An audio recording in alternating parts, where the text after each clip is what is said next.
한국인이 해외에 나가서도 절대 꿀리지 않는 이유는 무엇일까요? 구독과 좋아요는 영상 제작에 큰 힘이 됩니다. 바로 이번 사연 시작합니다. 제 이름은 리엄입니다. 그리고 제 인생 대부분 동안 세상은 제가 마음대로 할 수 있는 것이라 생각했어요. 저는 특권을 가진 집안에서 태어났고 편안하고 안락한 삶을 살아왔습니다. 우리 집은 부유한 교외 지역에 있었고 그곳의 사람들은 빈민가의 약쟁이들과는 달리 많은 것을 가지고 있었죠. 잔디밭은 늘 푸르렀고 차는 반짝거렸으며 사람들은 진심이 아니더라도 항상 웃고 있었습니다. 겉모습이 내면보다 더 중요하게 여겨지는 세상이었죠. 어릴 적부터 저는 다른 사람들보다 더 많은 것을 가지고 있다는 걸 알고 있었습니다. 부모님은 항상 바쁘셨지만 저에게 필요한 건 절대 부족하지 않게 해주셨어요. 최고급 옷, 최신 전자기기, 가장 비싼 장난감들을 다 가졌었죠.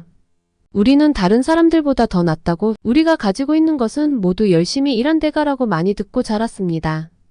아니, 정확히 말하면 부모님이 열심히 일하셨고 저는 그 혜택을 누린 것뿐이었죠. 이런 거품 속에서 자라면서 저는 주변 사람들보다 스스로가 더 낫다고 생각하게 되었습니다. 마치 보이지 않는 갑옷을 입고 있는 듯한 느낌이었어요. 건드릴 수 없는 존재처럼 느껴졌죠. 저는 최고의 학생은 아니었지만 그럴 필요도 없었습니다. 제 성적은 그럭저럭 괜찮았고 그렇지 않을 때는 항상 과외나 다른 방법이 있어서 결국에는 잘 해결됐으니까요. 친구들이 있긴 했지만 그들마저도 제 인생 이야기의 배경 캐릭터처럼 느껴졌습니다. 모든 것이 제 뜻대로 돌아가는 것 같았고 저는 그 모든 것을 통제하고 있었습니다. 하지만 학교에 하나 제 세계에 어울리지 않는 아이가 있었습니다. 그의 이름은 팥이었어요. 그는 수줍음이 많았고 혼자 있는 것을 좋아했으며 베트남에서 온 아이였습니다. 그는 말을 많이 하지 않았고 말을 할 때는 그 억양이 더 눈에 띄게 만들었습니다. 그가 저보다 똑똑하다는 걸 알았지만 그건 중요하지 않았어요. 중요한 건 그가 다르다는 것이었고 제 세계에서 다르다는 것은 약하다는 것을 의미했거든요.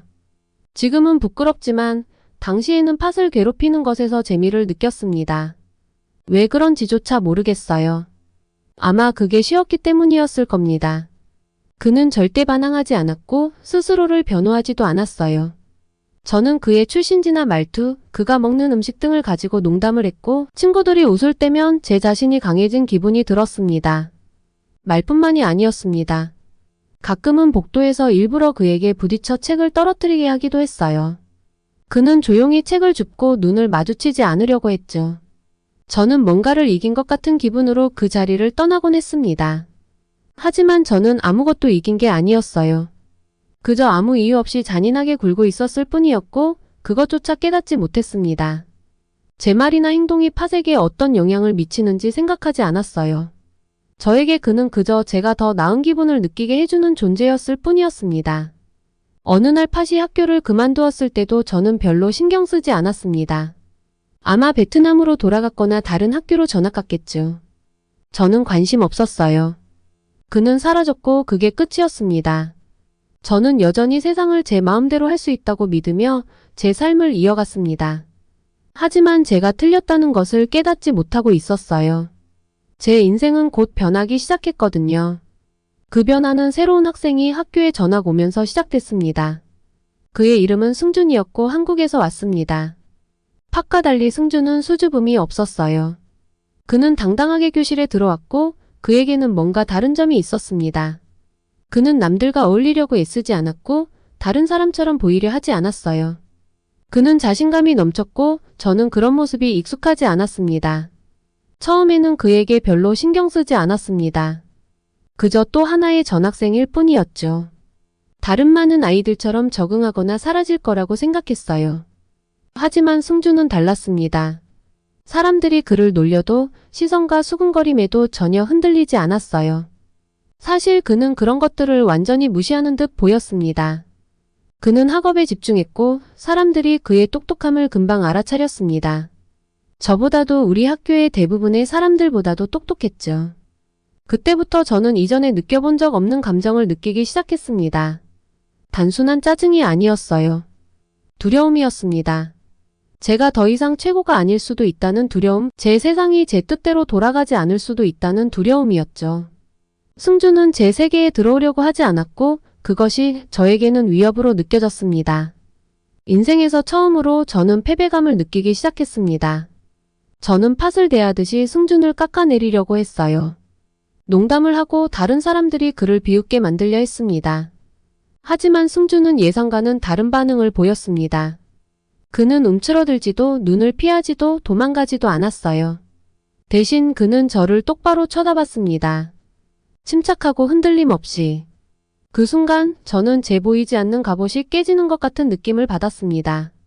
승준은 제가 항상 의지해왔던 그 갑옷을 꿰뚫어보고 있었어요. 제가 가짜로 꾸며낸 모습이 아닌 진짜 제 모습을 보고 있는 듯 했습니다. 바로 그 순간 모든 것이 변하기 시작했습니다. 승준은 조용히 아무런 주목도 받지 않고 우리 학교에 전학 왔습니다. 그는 존재감으로 사람들의 주목을 끌 만큼 눈에 띄는 사람이 아니었지만 뭔가 그를 단번에 다른 사람들과 구별되게 만드는 것이 있었습니다. 그는 키가 크지도 근육질도 아니었지만 그가 자신을 드러내는 방식에서는 묘한 자신감이 느껴졌어요. 그 자신감은 대부분 제 주변 사람들이 보여주는 시끄럽고 과시적인 자신감과는 달랐습니다. 그것은 미묘하고 거의 눈에 띄지 않을 정도로 은근했지만 저를 불편하게 만들었습니다. 그는 다른 새 학생들처럼 눈을 피하지 않았습니다. 제가 그를 바라보면 그는 차갑고 무심한 눈빛으로 저를 바로 응시했고 그게 저를 불편하게 만들었어요. 저는 늘 그랬던 것처럼 반응했습니다. 그를 작아지게 만들려고 했죠. 다른 사람들에게 했던 것처럼 말이에요. 항상 효과가 있었거든요. 그의 영어 발음을 흉내내면서 농담을 하고 그가 집에서 가져온 낯선 음식을 보고 크게 웃으며 역겨워하는 척했습니다. 제 친구들도 항상 그랬듯이 같이 웃었어요. 하지만 승주는 전에 제가 괴롭혔던 그 어떤 아이들과도 달랐습니다. 그는 움츠러들지도 시선을 피하지도 않았어요. 그저 그 침착하고 흔들림 없는 눈빛으로 저를 바라보며 말했죠. 그리고 그가 한 말은 제가 그동안 들어본 적 없는 것이었습니다.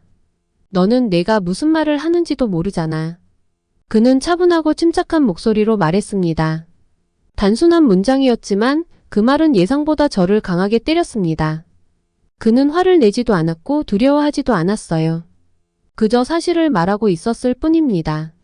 그리고 저는 처음으로 익숙하지 않은 감정, 불안함을 느꼈습니다. 물론 그 감정을 대수롭지 않게 넘겼죠. 한국에서 온 어떤 새 학생이 저를 작아지게 만들 수는 없으니까요.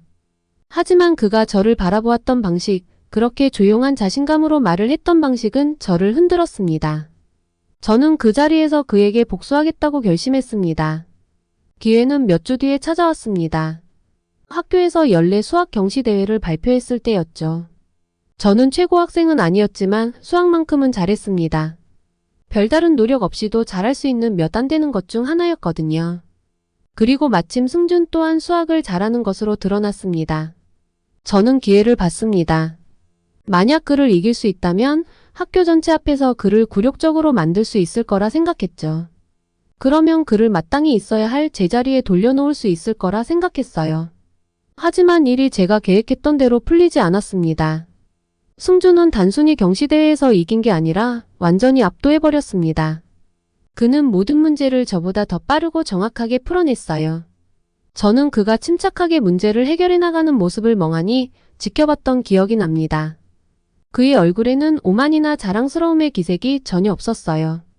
그는 단지 잘하고 있었을 뿐입니다. 저보다 더 잘했죠.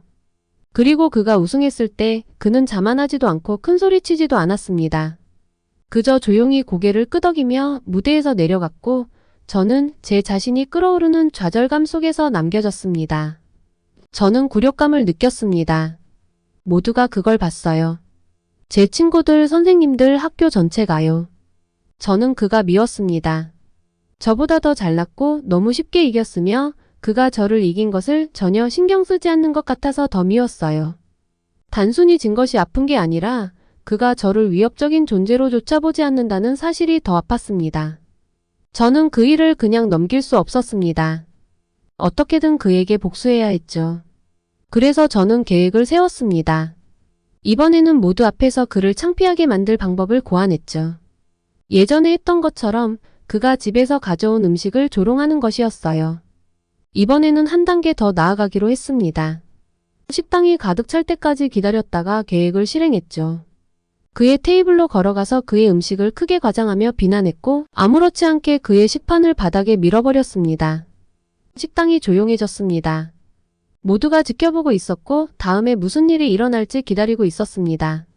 저는 현수가 제가 괴롭혔던 다른 아이들처럼 행동할 거라 생각했어요. 도망가거나 중얼거리며 무언가를 말하겠지 싶었죠. 하지만 현수는 그러지 않았습니다. 그는 천천히 신중하게 일어나 제 눈을 똑바로 바라보았습니다. 그의 표정에는 화도 두려움도 없었어요. 그저 차분하고 단호한 결의만 있었죠. 그때 저는 제가 실수했다는 것을 깨달았습니다. 승주는 다른 아이들과 달랐습니다. 그는 물러서지 않았어요. 그가 저에게 다가오자 제 심장이 빠르게 뛰기 시작하는 것을 느꼈습니다. 제가 무슨 일이 일어나는지 깨닫기도 전에 그는 제 앞에 섰고 순식간에 제 팔을 잡고 뒤로 꺾어 저를 움직이지 못하게 했습니다. 모든 일이 너무 빨리 일어나서 저는 반응할 시간도 없었습니다. 몇 초 전까지만 해도 저는 그 위에 서서 모든 것을 통제하는 듯한 기분이었지만 그 순간 저는 꼼짝도 할 수 없게 되었어요. 식당은 죽은 듯 조용했고 모두가 승준이 저를 제압하는 장면을 지켜보고 있었습니다. 저는 그의 손에 느껴지는 힘, 오랜 훈련이 깃든 그 힘을 느낄 수 있었습니다. 그는 저를 다치게 하지는 않았지만 쉽게 풀어주지도 않았어요. 제 인생에서 처음으로 저는 진정한 무력함을 느꼈습니다. 저는 늘 다른 사람들을 통제하고 그들을 작아지게 만들고 제 자신을 항상 정상에 있게 만들었던 제 능력에 의지해왔습니다. 하지만 이제 승준의 소나기에 갇힌 채로 서 있자 저는 그를 완전히 과소평가했다는 것을 깨달았습니다. 그는 단순히 신체적으로 강한 것이 아니었어요. 그는 제가 한 번도 가질 수 없었던 방식으로 강했습니다. 그는 싸울 필요가 없었습니다. 그는 이미 이긴 것이었죠. 그가 마침내 저를 놓아주었을 때 저는 휘청거리며 뒤로 물러났고 얼굴은 굴욕감으로 불타고 있었습니다. 식당은 웅성거리기 시작했지만 승주는 저를 다시 쳐다보지도 않았습니다. 그는 그저 걸어나갔고 저는 그 자리에 남아 그 어느 때보다도 작아진 기분을 느꼈습니다. 그 후 며칠 동안 저는 승준을 피했습니다. 그를 마주할 수 없었고 제 실패의 무게를 견딜 수 없었어요. 단순히 물리적인 싸움에서 진 게 아니었어요. 제 안에 항상 있던 무언가를 잃은 느낌이었죠. 저는 항상 통제할 수 있다는 자부심을 가지고 있었습니다. 다른 사람들을 눌러서 제가 항상 위에 설 수 있다는 믿음이었죠. 하지만 이제는 그 부분이 무너진 것 같았습니다. 복도에서 승준을 볼 때마다 수치심이 밀려왔고 그의 눈을 마주칠 수 없었어요. 그 무력했던 순간을 다시 떠올리기 싫었거든요. 저는 스스로에게 더 깊이 숨어들었습니다. 거의 누구와도 말을 하지 않았어요. 제 친구들도 제가 달라졌다는 것을 눈치챘지만 아무도 그것에 대해 묻지는 않았습니다. 그들은 아마도 식당에서 있었던 일 때문에 제가 화가 났다고 생각했겠죠. 하지만 그것보다 더 큰 것이 저를 괴롭히고 있었습니다. 제 안에서 무언가가 무너져 내렸고 그것을 어떻게 고쳐야 할지 몰랐습니다. 어느 저녁 저는 가족들과 함께 저녁 식탁에 앉아 있었습니다. 부모님은 무언가에 대해 이야기하고 있었지만 저는 그 대화에 신경 쓰지 않았어요. 그저 제 생각에 잠겨 있었습니다. 제 할아버지께서는 우리와 함께 살고 계셨고 저와 마주보고 앉아 계셨습니다. 평소에 말이 별로 없으신 분이었고 대부분은 조용히 지내셨죠. 하지만 그날 밤 대화가 잠잠해지자 할아버지께서 저를 바라보시더니 말씀하셨습니다. 요즘 세상 무게가 어깨에 다 실린 것처럼 보이는구나. 할아버지의 목소리는 거칠지만 다정했어요. 저는 어깨를 으쓱하며 별로 말하고 싶지 않았습니다. 하지만 할아버지는 쉽게 넘어가시는 분이 아니셨죠. 전쟁에 대해서는 내가 많이 말하지 않았지. 그가 시작하셨어요. 하지만 내가 들어야 할 이야기가 있단다. 저는 고개를 들고 그를 바라봤습니다. 할아버지는 베트남 전쟁 참전 용사셨고 훈장도 많이 받으셨지만 군대에서의 시간에 대해선 거의 말씀하시지 않았어요. 그것은 마치 삶의 일부를 잠가두신 것처럼 너무 고통스러워서 꺼내기 힘든 기억이었습니다. 그래서 그가 전쟁 이야기를 해주신다고 했을 때 저는 귀를 기울였습니다. 어느 날이었어. 할아버지의 눈이 멀리 있는 무언가를 바라보는 듯 했어요. 우리는 아주 나쁜 상황에 처해 있었지. 나와 몇몇 동료들이 정글 초소에 갇혀 있었어. 적들은 우리를 포위했고 살아남지 못할 것처럼 보였지. 할아버지는 잠시 말을 멈추셨고 그의 손이 식탁 모서리를 꽉 쥐고 있는 것을 보니 그 기억이 여전히 선명하다는 것을 알 수 있었습니다. 그런데 그는 말을 이어갔어요. 남한 군인들이 나타났지. 그들은 우리 연합군의 일부였는데 내가 한 가지 말할 게 있어. 그처럼 싸우는 사람들은 본 적이 없어. 그들은 강한 정신력과 결단력을 가지고 있었지. 어떤 상황에서도 포기하지 않았고 그날 우리 목숨을 구했어. 그들이 아니었다면 난 지금 여기 앉아 너에게 이 이야기를 해주고 있지 못했을 거란다. 저는 그 자리에 멍하니 앉아 있었어요. 할아버지가 전쟁에서 함께 싸운 사람들에 대해 이야기한 것은 처음이었고 저는 남한 군인들에 대해 한 번도 생각해 본 적이 없었어요. 하지만 그 순간 할아버지의 말을 듣고 무언가 머릿속에서 딱 맞아떨어졌습니다. 한국인들. 할아버지가 감정이 묻어나는 목소리로 말씀하셨어요. 그들은 부서지지 않는 정신을 가지고 있어. 그들은 믿는 것을 위해 쌓아온 긴 역사를 가지고 있지. 내 학교에 있는 그 아이, 승준도 아마 물러서지 않는 사람들의 후손일 게다. 저는 무슨 말을 해야 할지 몰랐습니다. 저는 한 번도 승준의 배경이나 그의 문화, 그가 어디에서 왔는지에 대해 생각해 본 적이 없었어요. 저에게 그는 그저 새로운 아이, 제가 꼭 이겨야만 제가 정상에 설 수 있는 존재일 뿐이었죠. 하지만 이제 저는 잘못 생각했다는 것을 깨달았습니다. 그에게는 제가 전혀 고려하지 않았던 깊은 무언가가 있었습니다. 저는 그날 밤 할아버지께 아무 말도 하지 않았지만 그의 이야기는 제 안에 남아 있었습니다. 저녁이 끝난 후에도 그 말들이 제 머릿속에서 계속 맴돌았어요.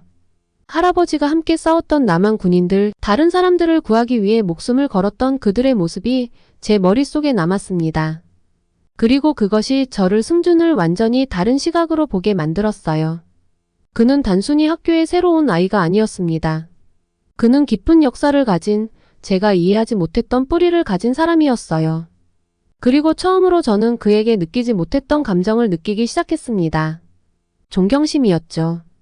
그 감정을 받아들이는 것은 쉽지 않았습니다. 저는 그동안 저 자신을 쌓아올리며 다른 사람들보다 제가 더 낫다고 믿어왔어요. 하지만 이제 저는 제가 생각했던 것만큼 강하지 않다는 것을 깨닫기 시작했습니다. 세상에는 다른 종류의 힘을 가진 사람들이 있었습니다.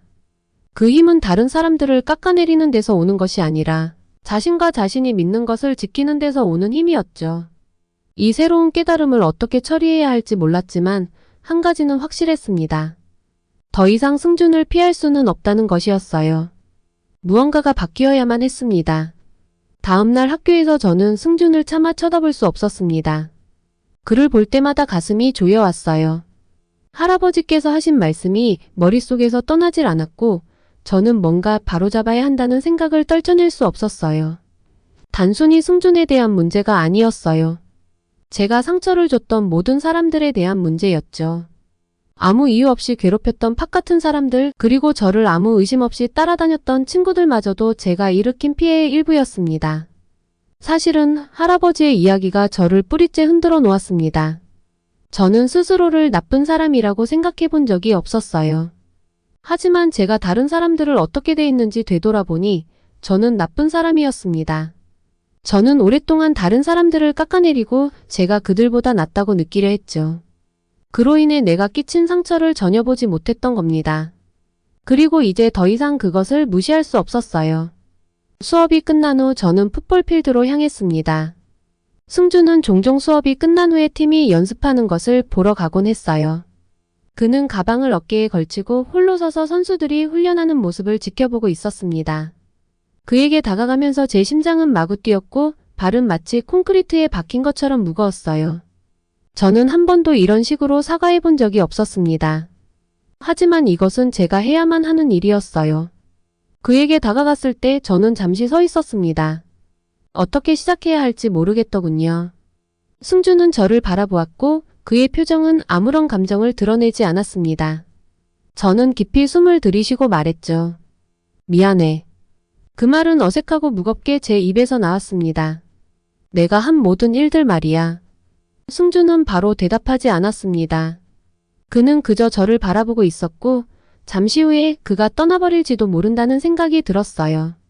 저를 죄책감 속에 남겨둔 채로요. 하지만 그러지 않았습니다. 그는 고개를 끄덕이며 차분하게 말했습니다. 사과는 받아들일게. 그의 목소리에는 화도 쓴맛도 없었어요. 하지만 이어서 말하더군요. 그런데 다른 사람들에게는 어떻게 할 거야? 그가 누구를 의미하는지 정확히 알았습니다. 팥이었죠. 제가 끊임없이 괴롭혔던 아이, 저 때문에 학교를 떠났던 아이요. 그가 떠난 후에도 저는 그에 대해 한 번도 생각해 본 적이 없었지만 이제 그 사실이 크게 다가왔습니다. 제가 저지른 일을 되돌릴 수는 없지만 보상할 방법은 있을 거라 생각했어요. 그날 밤 저는 스마트폰을 들고 팟의 SNS 계정을 한참 동안 바라봤습니다.